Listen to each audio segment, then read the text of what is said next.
Gall bladder, এটা হলো liver, ঠিক আছে। লিভারের এই জায়গায় একটা ফসা থাকে, এই জায়গায় এই যে এইটা এরকম থাকে আসলে, এই লিভারের লোয়ার এন্ডে। এইটার কি করা হয়, এটার কি কয়, এটা ফসা ফর গল ব্লাডার, ঠিক আছে। এই জায়গা দিয়ে কি বাইরে যাবে, right hepatic duct, left hepatic duct, common hepatic duct. আর এই জায়গা থেকে আসবে কি, এটা কি, এটা কি বাইল ডাক্ট, এটা বাইল ডাক্ট না, এটা গল ব্লাডার। হ্যাঁ গল ব্লাডার। আর এই জায়গা থেকে আসবে সিস্টিক ডাক্ট, তাহলে এটা right hepatic duct, left hepatic duct, এইটা হলো গিয়ে কমন হেপাটিক ডাক্ট। আর এই জিনিসটা কি, সিস্টিক ডাক্ট, সিস্টিক ডাক্ট, ঠিক আছে, এই জিনিসটা। আর এই দুইটা মিলে কি হইছে, এটা কি common bile duct, common bile duct. আর এরপরে হলো গিয়া এই যে এই জায়গা দিয়ে নামবে কি, ইসোফেগাস, এইটা কি স্টোমাক, স্টোমাক, এইটা কি ডিউডেনাম, এইটা হলো অ্যাসেন্ডিং কোলন, ঠিক আছে। এই ডিউডেনামের যে এই যে ভাঁজটা, এই সি শেপ, এইটার মাঝখানে কি থাকবে, প্যানক্রিয়াস,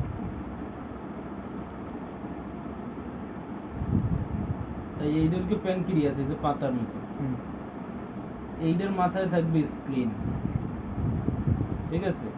এই ডাকটা কি করবে, এই ডাকটা এই যে right hepatic duct, left hepatic duct, এই যে common bile duct, common bile duct এই প্যানক্রিয়া ডাক্টের সাথে এসে মিশবে, প্যানক্রিয়াটিক ডাক্টের সাথে মিশে এসে এই জিনিসটা কি, এই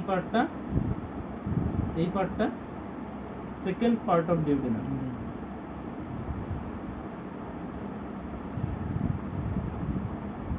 এই জায়গায় এসে কি কমন বাইল ডাক্ট, আর এইটা কি প্যানক্রিয়াটিক ডাক্ট,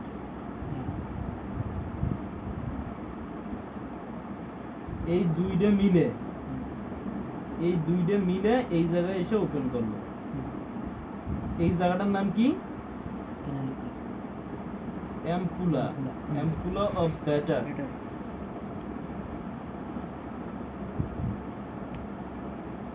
এই দিকে পাথওয়ে, এটা হলো গিয়া এইটার আমরা বলি কি, এইটার আমরা বলি বাইল পাথওয়ে বা বিলিয়ারি ট্র্যাক্ট, বিলিয়ারি ট্র্যাক্ট, বোঝা গেছে ব্যাপারটা।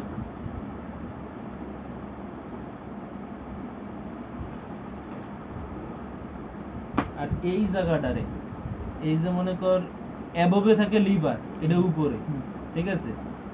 আর অ্যাবভে থাকে লিভার, মিডিয়ালি থাকে কে, মিডিয়ালি থাকে হেপাটিক মানে কমন বাইল ডাক্ট, এই যে কমন বাইল ডাক্ট, এই যে মিডিয়ালি থাকে কমন বাইল ডাক্ট, আর ল্যাটারালি থাকবে সিস্টিক ডাক্ট। এই তিনটে মিলে যে ইটা তৈরি করে, এইটারে বলা হয় ক্যালোটস ট্রায়াঙ্গেল।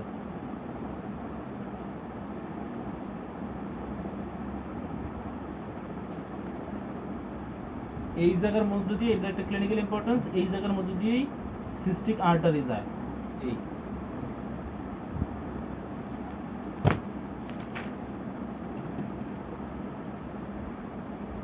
এই জায়গায় আমরা মূলত কি কি ইনভেস্টিগেশন করি,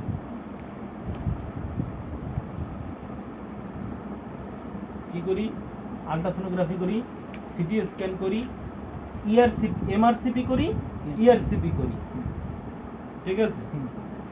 তারপরে হলো গিয়ে এক্স-রে করি, টি টিউব কোলাঞ্জিওগ্রাফি করি, পরে টি টিউব কোলাঞ্জিওগ্রাফি মনে রাখতে হবে কি, টি টিউব কোলাঞ্জিওগ্রাফি, নরমাল কোলাঞ্জিওগ্রাফি। তাহলে কি কি করি, সিটি স্ক্যান, এই যে দেয়া আছে কিছু, সিটি স্ক্যান, এমআরআই, তারপর কি এমআরসিপি, ইআরসিপি, পিটিসি, অ্যানজিওগ্রাফি, একদম সুন্দর করে 7টা দেয়া আছে।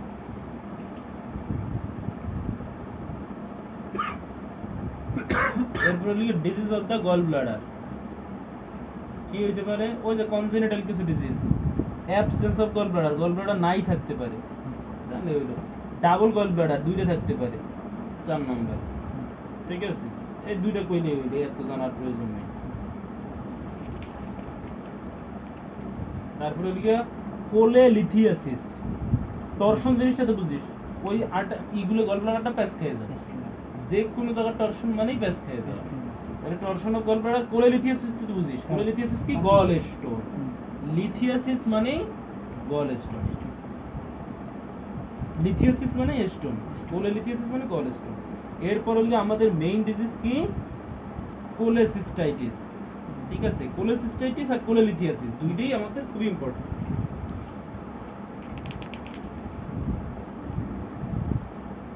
ঠিক আছে, তাহলে কোলেসিস্টাইটিস কি, একটা হলো অ্যাকিউট, একটা হলো ক্রনিক। ঠিক আছে, অ্যাকিউট ক্রনিক দুইটার ক্ষেত্রেই ক্যালকুলাস কোলেসিস্টাইটিস হতে পারে, অ্যাক্যালকুলাস মানে পাথর থাকতে পারে, পাথর থাইকে কোলেসিস্টাইটিস হতে পারে, না হতে পারে। এই দুইটা চারটা টাইপ করলেই হলো। ঠিক আছে, আর এই তিনটা জিনিস বুঝতে হবে। একটা হলো মিউকোসিল মানে মিউকাস যদি জমা হয়, এমপায়েমা পাঁচ যদি জমা হয়, আর carcinoma of the gall bladder. তিনটা জিনিস, মিউকোসিল, এমপায়েমা, কার্সিনোমা। ঠিক আছে,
এরপর হয় অ্যাকিউট কোলেসিস্টাইটিস।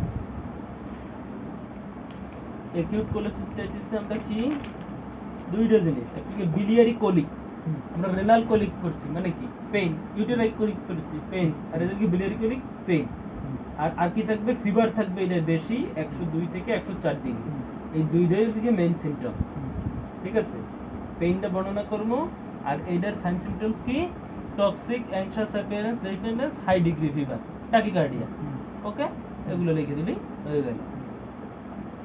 আর এইটার সাইন সিম্পটমস কি পাওয়া যাবে, localised tenderness in the right hypochondrium. এটা থাকে কোন জায়গায়, tip of the 9 coastal cartilage, এই জায়গায়। অতএব এই যে tip of the 9 coastal cartilage, এই জায়গায় কি পাওয়া যাবে, লোকালাইজড টেন্ডারনেস পাওয়া যাবে। কোথায়, রাইট হাইপোকন্ড্রিয়াম, ওই যে পেটের যে 10টা ভাগ, এই জায়গার এইটা হলো কি রাইট হাইপোকন্ড্রিয়াম। এই রাইট হাইপোকন্ড্রিয়ামে কি পাওয়া যাবে, টেন্ডারনেস পাওয়া যাবে, মাসেল গার্ডিং পাওয়া যাবে। মাসেল গার্ডিং মানে মাসেলটা একটু শক্ত হবে, রিজিডিটি আর কি। ঠিক আছে, মারফিস সাইন পজিটিভ পাওয়া যেতে পারে। ঠিক আছে, মারফিস সাইন মানে এই জায়গায় প্রেস করলে ব্যথা পাওয়া যায়, মানে ম্যাকবার্নিস পয়েন্ট সাইন যেমন, এটা মারফিস সাইন একটা, এটা এক্সামিনেশনের সময় দেওয়া যাবে, শুধু আর মুখস্থ করার ব্যাপার। আর বোয়াস সাইন, ইর ক্ষেত্রে দুইটা বোয়াস সাইন। ঠিক আছে, বোয়াস সাইনও দেওয়া যাবে, দেখি মারফিস সাইন আর বোয়াস সাইন, বাস আর তেমন কিছু লাগবে না। তাহলে কি লোকাল টেন্ডারনেস আর এদিকে muscle rigidity, Boas sign, Murphy's sign, শেষ। তারপর এদিকে আমরা কি করব, general CBC, urine RME, chest X-ray. ঠিক আছে, আর কি করব, লিভার ফাংশন টেস্ট করব, লিভার ফাংশন টেস্ট করব, আল্ট্রাসাউন্ড করব অফ দ্য হেপাটোবিলিয়ারি সিস্টেম, এইটাই মেইন। আল্ট্রাসাউন্ড করব অফ দ্য হেপাটোপ্যানক্রিয়াটিক। আর for exclusion of the DD মানে আদার কোনো অন্য কোনো রোগ আছে কিনা সেগুলো এক্সক্লুড করার জন্য প্লেন এক্সরে করব। ঠিক আছে, আর একটা কি করব, সেরাম অ্যামাইলেজ, এইটা মাস্ট বি করব, সেরাম অ্যামাইলেজ। হ্যাঁ, এই সেরাম অ্যামাইলেজটা করব কি জন্য, এইটা করব কি জন্য, অ্যাকিউট প্যানক্রিয়াটাইটিসের ক্ষেত্রে এই সেরাম অ্যামাইলেজ অনেক বেশি আসবে। তার মানে এইটা কি কোলেসিস্টাইটিস না প্যানক্রিয়াটাইটিস, এটা এক্সক্লুড করার জন্য আমরা সেরাম অ্যামাইলেজ করব। যদি সেরাম অ্যামাইলেজ বাড়ে তাহলে এটা প্যানক্রিয়াটাইটিস। প্রথমেই কি করব, কনজারভেটিভ ট্রিটমেন্ট, বেড রেস্ট। আর কনজারভেটিভ ট্রিটমেন্ট মানে হলো কি যেন কইছি, আইবি এনপিও, আইবি ফ্লুইড আর NPO IV fluid, antibiotic, analgesic. Analgesic হিসেবে কি দিব, antispasmodic, hyoscine N butylbromide, ওই যে এলজিন। তারপরে বমি থাকলে অ্যান্টি মানে ওই যে স্টিমিটিন বা এমিস্টেট। ঠিক আছে, আর কন্টিনিউয়াস মনিটরিং করব যে পালস বিপির কেমন অবস্থা। আর পেশেন্ট যখন এই জায়গা থেকে মোটামুটি সুস্থ হয়ে আসবে যে পেইন্টিং থেকে, তখন আমরা কি করব, আফটার রিকভারি অ্যাডভাইস ফর কোলিসিস্টেক্টমি 6 থেকে 8 সপ্তাহ পর। ওকে, এই মধ্যে রিডিউম না হলে চলবে। তারপর কি fate of the acute cholecystitis, মানে একটা কোলিসিস্টাইটিসের মানে সিকুয়েলি কি কি হইতে পারে, অ্যাকিউট থেকে কি হইতে পারে, ক্রনিক কোলিসিস্টাইটিস হইতে পারে। এরপরে কমনলি দ্বারা রেজুলেশন, নরমালি রেজুলেশন হয়ে যেতে পারে, অ্যাবনর্মাল হইতে পারে, অথবা নন ফাংশনিং গল ব্লাডার, মানে উল্টো পাল্টা কাজ করতে পারে, অথবা কাজই করবে না গল ব্লাডার। পারসিস্টেন্ট ইনফেকশন হইতে পারে, সিস্টিক ডাক্ট অবস্ট্রাকশন হইতে পারে। যদি সিস্টিক ডাক্ট অবস্ট্রাকশন হইতে পারে, এই অবস্ট্রাকশন হওয়ার ফলে ইমপায়েমা মানে পাঁচ জমা হয়ে যেতে পারে। যদি অবস্ট্রাকশন হয় তাহলে ওই দিকে ভিতরে বড় হয়ে পাঁচ জমা হইলো। এই পাঁচ জমা হওয়ার পরে তারপরে কি হইতে পারে, গ্যাংগ্রিন হইতে পারে, গ্যাংগ্রিন হয়ে কি হইতে পারে, পারফোরেশন হয়ে যেতে পারে, লোকালাইজড অ্যাবসেস হইতে পারে। এই অ্যাবসেস থেকে বিলিয়ারি পেরিটোনাইটিস হয়ে যেতে পারে। ঠিক আছে, বোঝা গেল। আর তারপরে বিলিয়ারি অথবা বিলিও এন্টারিক ফিস্টুলা হয়ে যেতে পারে, ছিঁড়ে গেল, ওই যে রাপচার হয়ে গেল। ঠিক আছে,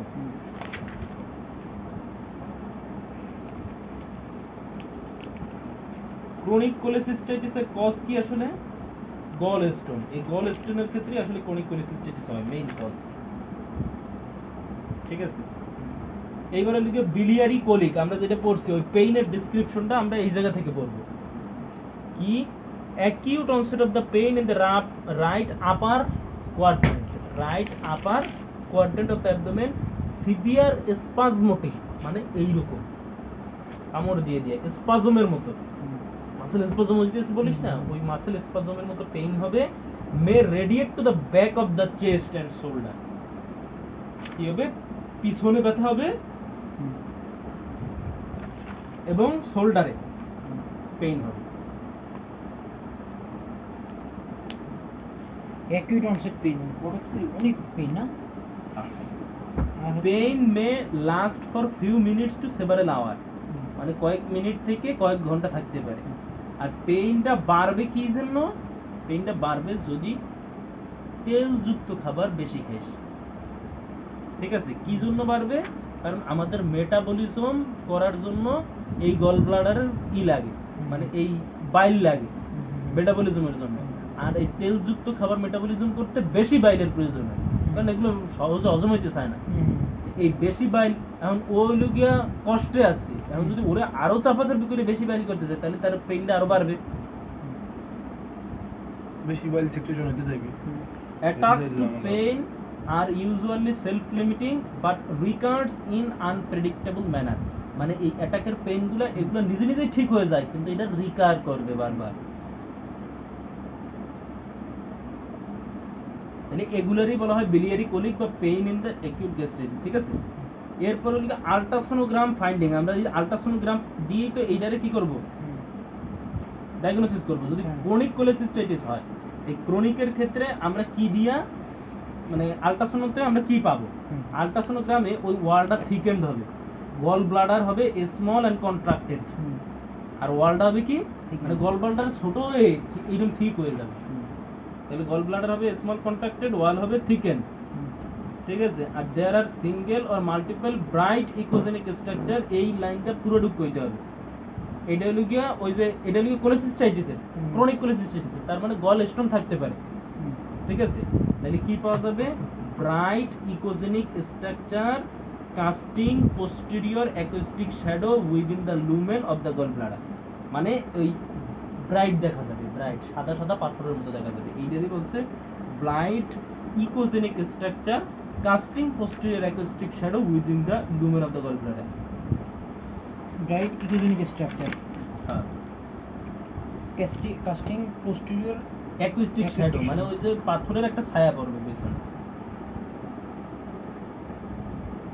আর এই যে কমন বাইল ট্যাগ এটা ডাইরেক্টেড থাকবে। তবে কি হলো এই দুইটা, একটা হলো অ্যাকুইট পেইন হবে, তারপর চাপার কোঅর্ডিনেট অফ দ্য অ্যাবডোমেন, যেটা হচ্ছে স্পাজমোটিক ইন নেচার, তারপর হচ্ছে pain last few minutes two few hours, তারপর হচ্ছে স্পন্টেনিয়াসলি এটা চলে যাবে, আর যখন ফ্যাটি মিল খাওয়া হবে তখন সেটা বাড়বে।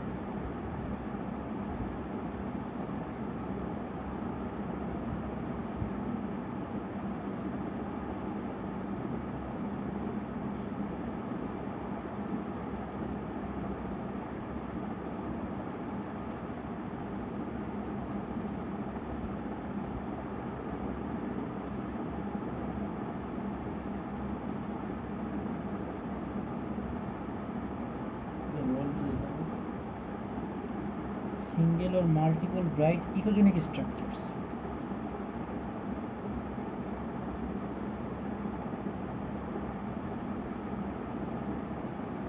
ইকোজেনিক মানে কি? ইকোজেনিক কি পাথর? এটা তুই কথা ইকোজেনিক এগুলো শ্যাডো, এগুলো আল্ট্রাসাউন্ড না বললে তো আর বুঝবি না।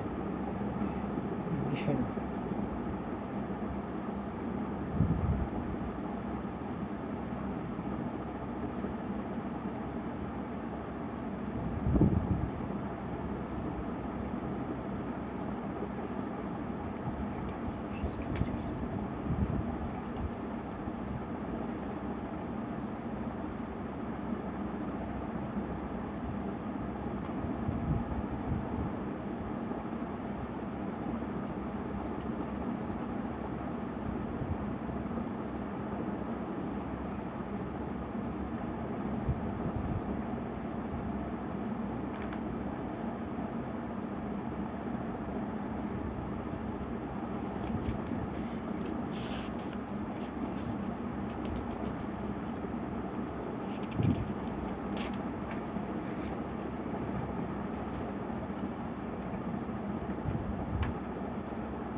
single or multiple bright echogenic structures, casting posterior acoustic shadow.